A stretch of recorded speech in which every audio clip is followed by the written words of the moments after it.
Episode 2.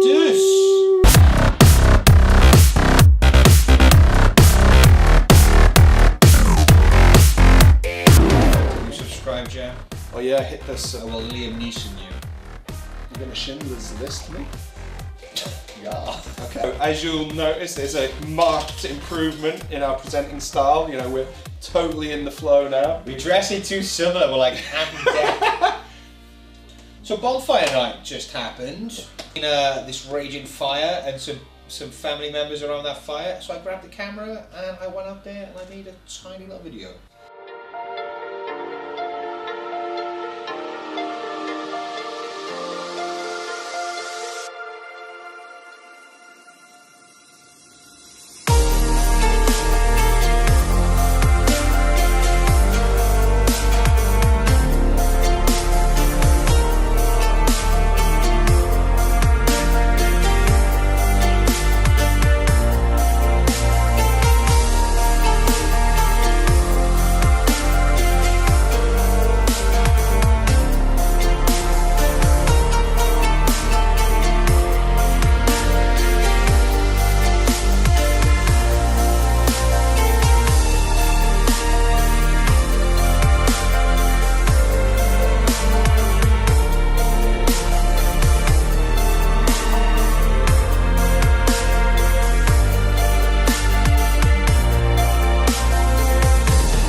So I shot that on a GH4, I shot that in slow-mo, 86 frames per second. Just gives it a nice cinematic kind of feel to it. I was really impressed actually, because a lot of the time with the GH4, it doesn't handle low light very well. It was one natural light source. I had to rack up the ISO to 800. I don't think you can push it that much further on the GH4 because it will just deteriorate, look like crap. It's a hefty grade on it, a simple film effect plugin from Judgement Sapphire. We love you, Sapphire. Discount. And it's great. It gives it a nice film quality. It's digital filmmakers. We're always striving for that film look. Always. That's since I started filming. I've always wanted to kind of get that. Unless you're doing found footage, in which case. Which you just go VHS tape styling. So we'll drop again in the show notes at the bottom, just in terms of what settings Jim had that on and everything. And encourage you guys to go out, have a play with your own cameras, and show us what you got. You gotta get out there and shoot. Sometimes you just need to get your camera. You know, moments don't come knocking on your door. You gotta chase those moments down. So always be prepared to shoot. That's deep. That's deep. What we're listening to. Well, I've been listening to a lot of stuff. Oh, you're still doing it. I've been and it's a soundtrack to the sequel to Blade Runner, Blade 2049, with Hans Zimmer and the other guy, Benjamin Wallfish. Wallfish. Yeah. You see, I haven't seen Blade Runner 2048 yet, so until I've seen the other 2048 films. Well, I've seen the first one, so I've got 2047 films still to watch before I feel I can watch Ryan Gosling. Yeah, they've jumped a few, haven't they? But I love the original. I love the original score. Vangelis. I think it's one of those names you can just say how you want to say it. Experience the name. Vangelis. Very organic. Are we still doing it? He's angelic. He's very angelic. He's Vangelic. There's a video I posted up on Facebook. I'll maybe dig it out and put it on the show notes, where you see him surrounded with keyboards and pedals, and he's just going mental. But in his craziness, he's just producing these amazing sounds. Which one's this now? Hangelis or Vangelis? Vangelis. Not Zangelis. Vangelis. Hans Van Dam. He's great. So again, but you love a bit of the Zimmer. I love Zimmer. See, so if you were to tell me, look, they're going to do a sequel to Blade Runner, who would be the best composer to take over the score, you know, take Vangelis's work and then progress it and evolve it over, it'd have to be Hans Zimmer. That guy is just a musical genius too, and that guy can work a keyboard, you know, he can play those synth notes.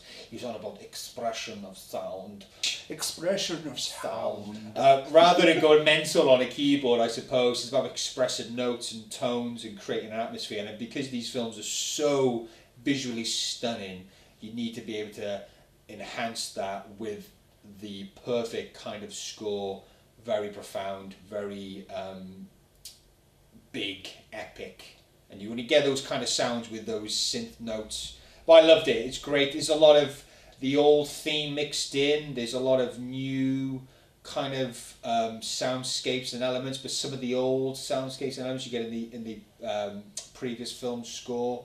A lot of like Asian Oriental kind of world kind of tones and sounds mixed in with like this sci-fi synth. Brilliant. Okay, well, I've been listening to the Arrow podcast, which is great unless you like money, because each week Arrow have a show which is run by Sam and Dan. Dan being Dan Martin, who's a makeup guy who I met about 10 years ago. Very cool guy, does a lot of the special effects on Ben Wheatley's stuff. Him and this guy Sam, they talk about an Arrow release on a weekly basis, and if you are even wavering about buying that Blu-ray, I guarantee you'll end up buying it after you've listened to it. So especially when it's like the Arrow sale, like HMV do like a 5 for 30 one, that's just deadly. Because they've done an episode recently on Pulse, the Japanese horror from, I think it's 99 or maybe slightly later, 1999. Amazing film, and again, I'd seen it when it came out. I got like a slightly illegal VCD. Remember VCDs? No. Okay, you're a year younger than me, Jim. That's it. VCD copy of it, and I kind of watched it back to back with like Dark Waters, Ringu, Audition, all of those, and it all kind of blended into one. But rewatching Pulse on this gorgeous Blu-ray from Arrow, it's just amazing. It's a completely different type of horror film. It very much, it's got like horror tropes in it. There's the idea of, you know, ghosts, or are they ghosts? But it doesn't kind of unfold it in a horror genre kind of way. It's very bitty. It's got like all these different characters from around who only just about connect at the end. Definitely worth watching. They also then talk about other films which they've seen recently, and what's cool about them is they really know their stuff.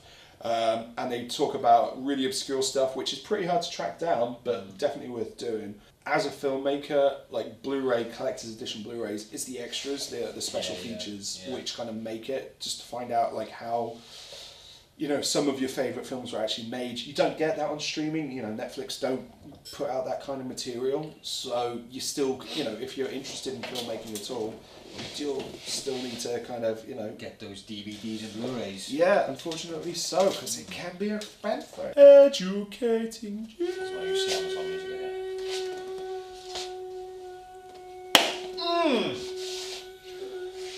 Sup people, this is Educating Jim. We're going to educate Jim on the topic of metal. So what's the difference between deathcore and death metal? It's the kind of breakdowns they have are a bit different. They're a bit meatier. They're all sexual, breakdown. mental. So basically, there comes. I'll play a breakdown for you. It's like when it all kind of builds up and it just comes crashing down. And like, I miss my mummy. So who's this? This is Black Tongue. I love Black Tongue. They're really Tongue. great. They're from Hull. Lovely. So Jim, yeah, this is a bit of.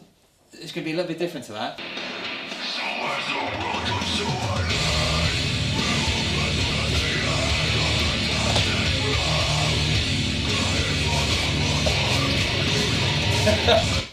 So, you feeling that? Yeah. I like. Yeah. So deathcore, do they all sound like that? Yeah.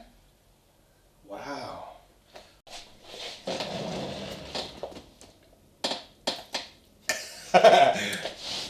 we are open to sponsorship. Yes! Captain Movie Maker also had the Welsh premiere after the Bristol HorrorCon UK world premiere of the Little Monster teaser trailer.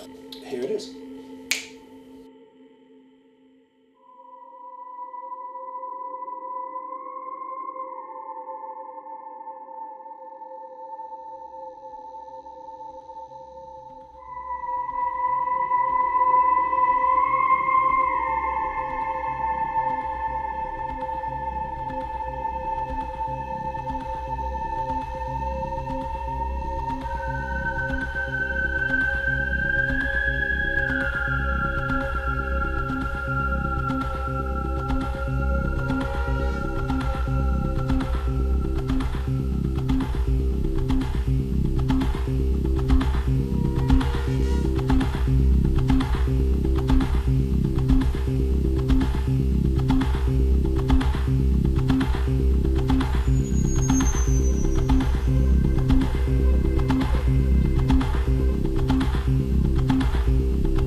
Jim's already put together a full trailer for the film, which will release closer to the release date. Really happy with how the shoot went.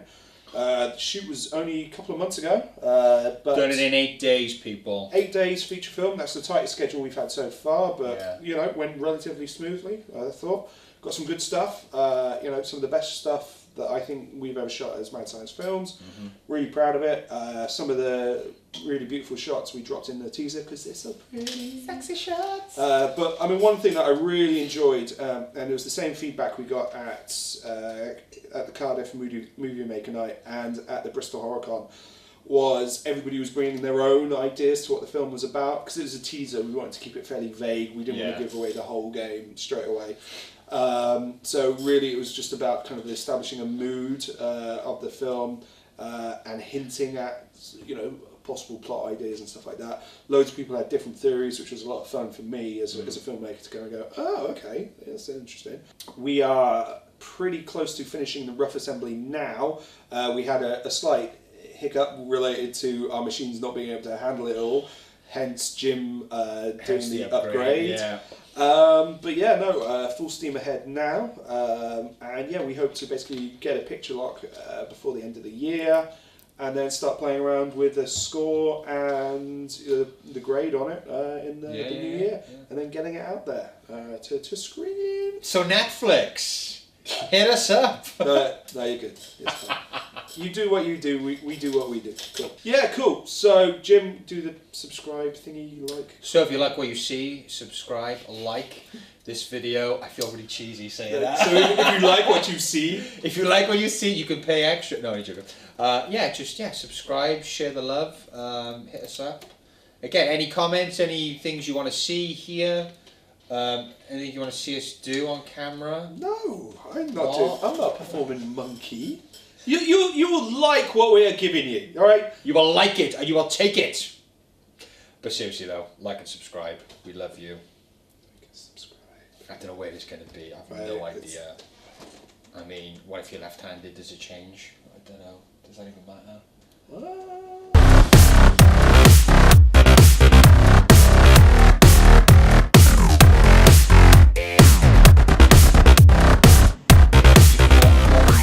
Look for then to. We're going to be doing some editing to this bit. Yeah. I've listened to a lot.